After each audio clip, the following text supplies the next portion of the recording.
सारा हिंदुस्तान जानता है।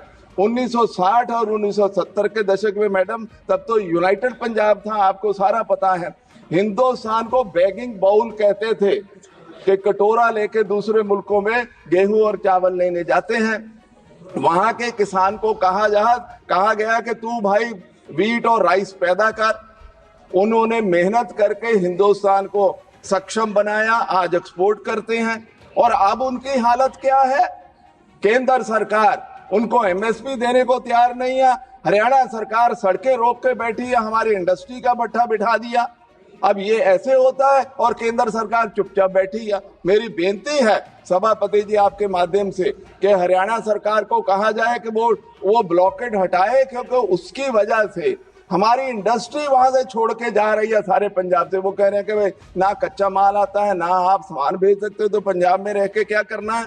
केंद्र सरकार ने बिहार और आंध्र प्रदेश को बहुत ज्यादा पैसा दिया, दे कोई बात नहीं है, तो पंजाब को भी दे दीजिए। 15,000 करोड़ 3-4 साल के लिए अगर हमें कैश क्रॉप्स और डाइवर्सिफिकेशन के लिए दे देंगे तो पंजाब बच जाएगा। पार्लियामेंट में मैंने 2018 में एक एयरपोर्ट सैंक्शन कराया था उड़ान में, हलवारा में। अब 7वां साल शुरू हो गया, वो शुरू नहीं हो रहा, तो कृपा करके उसको शुरू करा दीजिए। शुरू से कहता आया हूं कि भाई मेरी पार्लियामेंट पवित्र जगह श्री फतेहगढ़ साहब, उसमें हमारे 10वें गुरु के छोटे साहिबजादों की वहां कुर्बानी हुई थी। कृपा करके उसको स्पेशल पैकेज दे दीजिए। हम तो ज्यादा नहीं मांग रहे, 200-300 करोड़ दे दीजिए फतेहगढ़ साहब को, सरहंद को। एक पैसा नहीं दिया, 6वां साल हो गया, तो कृपा करके उस पर विचार करिए। रोज विकसित भारत का भाषण हो रहा है, रोज हो रहा, उसकी डेफिनेशन नहीं बताते। मैं आपके माध्यम से निवेदन करता हूं वित्त मंत्री जी को, हमें बताइए विकसित भारत की डेफिनेशन क्या है। मेरे पास जो जानकारी मैं बता देता हूं, डेवलप्ड कंट्री और उसकी डेफिनेशन ये है कि पर कैपिटा इनकम $14,500 अगर पर एक आदमी की हो तो मानते हैं। अपन अभी 2540 पे हैं, आप ले जाना चाहते हैं, हमें बताओ तो सही अगले 5 साल में आपको $2540 को कहां लेके जाएंगे। विकसित भारत बोलिए, अच्छी बात है, 5 ट्रिलियन नहीं 20 ट्रिलियन इकोनॉमी बनाइए, पर 20 ट्रिलियन इकोनॉमी में लेकिन अगर यही होना है, अमीर को अमीर होना है, गरीब को गरीब होना है, तो उसमें फिर आपकी पॉलिसीज को वही तो दिखाते हैं। सबसे पहले मैं मणिपुर बजट पे बोलना चाहता हूं। हम सबको पता है कि मणिपुर में पिछले 1.25 साल से क्या हो रहा है। बजट है 35,000 करोड़, 35,000 करोड़, लेकिन वहां जितनी नुकसान हुआ, तबाही हुई, लोगों के घर जले, दुकानें जली, बहुत सारे लोगों की दुर्भाग्य से मौत हुई। जो इस बजट में पैसे रखे गए हैं, मैं वो बोलना चाहता हूं, सारा सदन को बेनती करना चाहता हूं कि ध्यान दीजिए। 15 करोड़ टेम्परेरी रिलीफ के लिए, जबकि हजारों लोगों को जरूरत है। 7 करोड़ कंपनसेशन के लिए, 35 करोड़ डिस्प्लेस्ड पर्सन्स के लिए। अब वो तो हजारों लाखों लोग डिस्प्लेस हो गए, बहुत सारी मौतें हो गई, घर चले गए, लोगों का दुकानें जल गई। ये क्या इतने पैसे से काम हो जाएगा? और केंद्र सरकार ने इसमें एक नया पैसा नहीं डाला, ये सारा मणिपुर का पैसा है। तो मैं इस सदन को और सभापति मैडम के माध्यम से निवेदन करना चाहता हूं केंद्र सरकार को, वित्त मंत्री जी बैठे हैं, स्टेट मिनिस्टर, कि कृपा करके 500 करोड़ तो दे दो आप अपनी ओर से।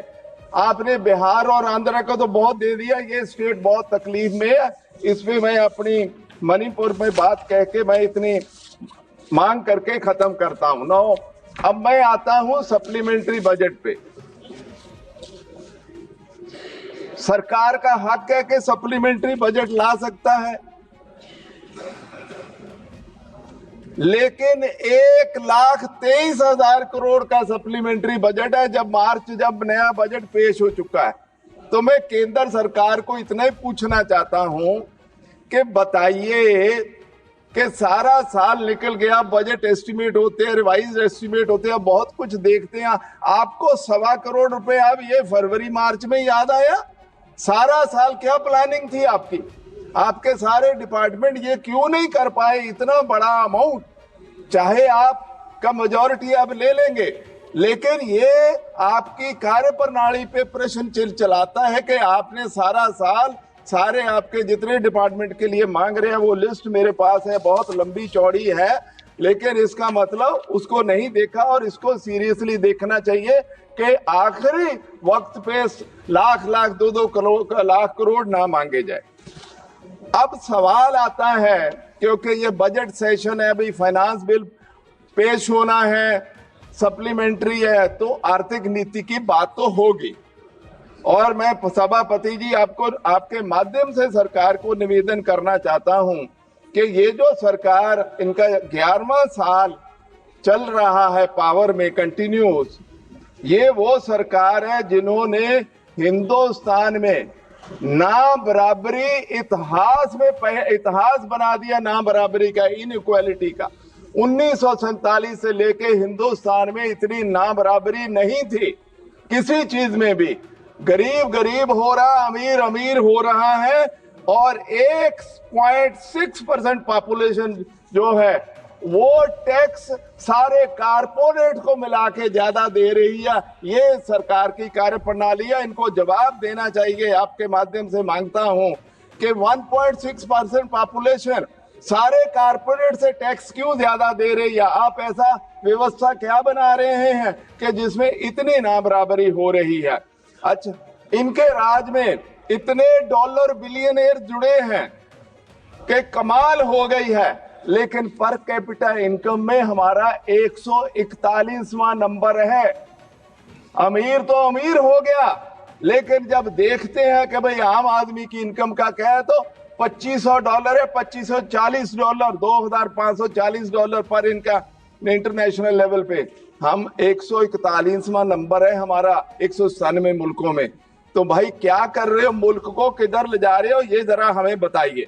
अच्छा, जहां तक अपन देखें बेरोजगारी मेरे ख्याल सबसे ज्यादा इस वक्त है। ग्रेजुएट, MBA इंजीनियर्स चपरासी की नौकरी के लिए लाइनों में खड़े हैं। किधर को मुल्क को ले जा रहे हैं? भाषण जो मर्जी करो वो ठीक है, हर आदमी को भाषण करने का अधिकार है, लेकिन इतने पढ़े लिखे लोग ये लाइनों में क्यों खड़े हो रहे हैं? और 80-90 करोड़ को फ्री राशन देके चला रहे हो। मुल्क की तरक्की कहां है? रोज बताते हो कि ग्रोथ हो रही है। ग्रोथ सिर्फ ऑर्गेनाइज सेक्टर की है, आप अनऑर्गेनाइज सेक्टर की ग्रोथ हमें दिखा नहीं रहे हैं। मैं निवेदन करना चाहूंगा सभापति जी आपके माध्यम से, ये हमें स्टेट मिनिस्टर फाइनेंस बैठे हैं, ये हमें बताएं कि ये जो GDP ग्रोथ दिखा रहे हैं 6.4, वो क्या ऑर्गेनाइज सेक्टर की नहीं है, अनऑर्गेनाइज सेक्टर की? हमें बताइए, क्योंकि 90% जो मजदूर है जो है वो उधर बैठा हुआ है, उसका आप हमें कुछ बताते ही नहीं है। अच्छा, इनके अपने ई श्रम जो पोर्टल है उसमें 94% लोगों ने कंप्यूटर पे चढ़ाया है अपनी जानकारी कि हमारी इनकम 10,000 रुपए से कम है। ये है मुल्क की तरक्की। और net house hold saving as % of GDP upon lowest in the last very long time। और हाउस होल्ड कंजम्पशन मेरे ख्याल पिछले 50-60 साल में इतनी कम नहीं होगी जितनी है। ये आपकी इकोनॉमिक पॉलिसी है जो मुल्क को पता नहीं कहां ले जा रही है, लेकिन भाषण बहुत अच्छे चल रहे हैं। जहां तक टैक्स बर्डन है वो जनता पे बढ़ा रहे हो। अच्छा, आपने GST ऐसा बनाया है कि उस पे 50% टैक्स जो है वो गरीबों से आ रहा है, लोअर 50% जो पॉपुलेशन है उससे आ रहा है, और जो अमीर है उनसे 10-12-15% ही आ रहा। ये कौन सा टैक्स का स्ट्रक्चर बनाया जी, ये भी हमें बताइए। अच्छा, GST ने MSME को रेक कर दिया है, उनका कमाम ताम कर दिया है, वो बेचारे रो धो रहे हैं। कारपोरेट टैक्स आपने 5 साल में उनका आधा किया, करीब 10 लाख करोड़ छोड़ा है उनको। मैं जानना चाहता हूं कि उस 10 लाख करोड़ जो रियायत दी है उसकी वजह से कितनी नौकरियां आई और कितनी नई इन्वेस्टमेंट आई, ये सभापति जी कृपा करके सरकार से हमें जानकारी चाहिए कि इतना बड़ा रियायत दे दिया, नौकरी कितनी पैदा हुई और इन्वेस्टमेंट कितनी आई। अच्छा, रोज विकसित भारत का भाषण हो रहा है, रोज हो रहा, उसकी डेफिनेशन नहीं बताते। मैं आपके माध्यम से निवेदन करता हूं वित्त मंत्री जी को, हमें बताइए विकसित भारत की डेफिनेशन क्या है।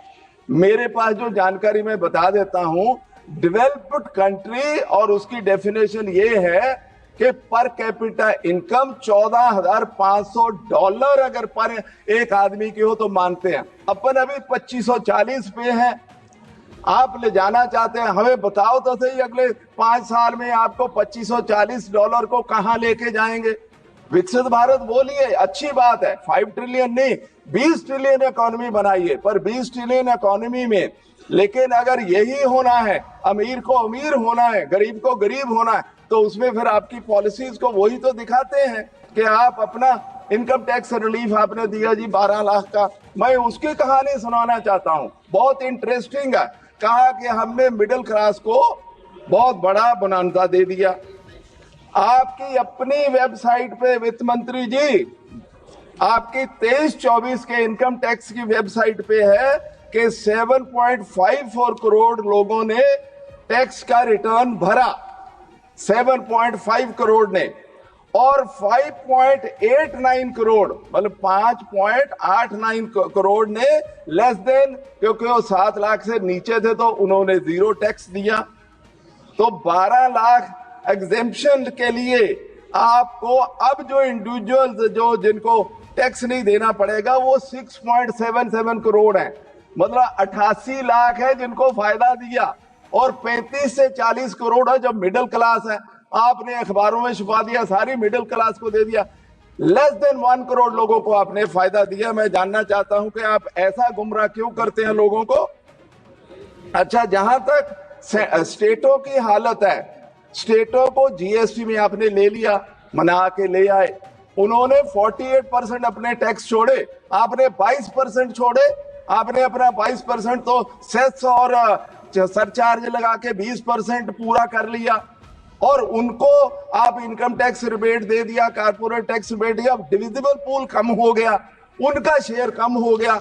मेरी मांग है सभापति जी आपके माध्यम से, जितनी आपने रियायतें दी हैं आप दीजिए, रियायतें मिडिल क्लास को दीजिए, कारपोरेट को दीजिए, लेकिन वो अपने पैसे से दीजिए, वो स्टेटों का पैसा ना काटिए। सारी स्टेटें इस वक्त फाइनेंशियल स्ट्रेस में है, उनको बहुत तकलीफ है।